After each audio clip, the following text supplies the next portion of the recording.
नमस्कार. मी रुपेश गालमे, फॉरेन्सिक विक्री प्रतिनिधी. तर आज आपण इथं रुई या गावात आलेलो आहे. तर अतुल नावाने जे आपले शेतकरी आहेत, तर त्यांनी आपलं फॅट बॉय या पिकाचं इथं वाण लावलेलं होतं कडवं. तर ते प्रात्यक्षिक पाहण्यासाठी आज आपण इथं आलेलो आहे. तर अतुल नावंड साहेबांकडूनच आपल्या फॅट बॉय या पिकाविषयी वैशिष्ट्य जाणून घेऊया.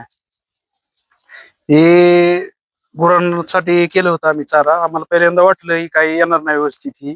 हां. तर उगवतानाच असं वाटलं होतं. परत जसं जसं दिवस जाईल तसं तसं आपलं चांगलं हे होत गेलं, वाढत गेलं. हां. त्याला मटेरियल हे टाकल्याच्या नंतर नाही चांगलं झालं. हे आम्ही पेरून घेतलं होतं. हां. त्यामुळे ते परत चालू केलं आम्ही गुरांसाठी खायला चारा हे.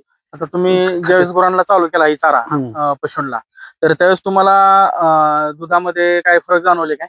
नाही दुधामध्ये बी लिटरमध्ये बी वाढले गुरं आणि आपली फॅट बसली वाढली, एसएनएफ वाढला आणि खायला बी चांगलं आहे असं म्हणजे गुरं असं ठेवत नाही ते असं.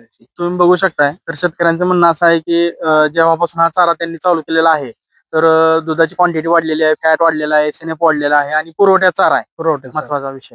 तर तुम्ही बघू शकताय 15 ते 16 फूट उंच हा चारा जाऊन तर इंदापूर तालुक्यामध्ये मे आणि जून मध्ये सोसायटीचा वारा सुटला होता.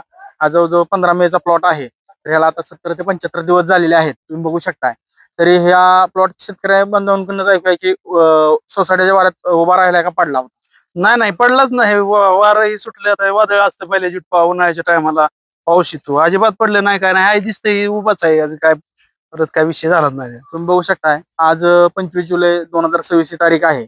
ही तारीख सांगण्यामागचं कारण की तुम्हाला कळलं पाहिजे हा कुठल्या महिन्यामधला प्लॉट आहे आणि सोसायटीचा वारा जरी सुटला तरी हा प्लॉट पडलेला नाहीये.